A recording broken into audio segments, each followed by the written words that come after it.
వెంకటరామరెడ్డి నీకు చంద్రబాబు కావాలా? నీకు మొగుడు గుమ్మనూరు జయరాముని దింపాడు ఇక్కడ. ఈరోజు ఆ జయరామని ఆశీర్వదించి ఈ రోజు నీ మీద ఎమ్మెల్యేగా గెలిపించినారు. ఇప్పుడు నువ్వు నేను నాయ బ్రాహ్మణి సోదరిని నేను పంపేయాలా? నువ్వు పిలుచుకుంటావా? ఎందుకు తెలుసా? మీసాలు తీపించుకుంటానన్నావు. అదే విధంగా ఈ రోజు నీకు చెప్తున్నా, నాయ బ్రాహ్మణుల ఖర్చు కూడా నేనే భరిస్తా.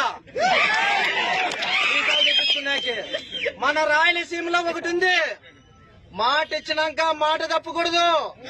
నువ్వు ఆ రోజు మాట్లాడినావు, మీసం దీపించుకొని మాట నిలబెట్టుకుంటావా? రాజకీయాన్ని పక్కన పెట్టి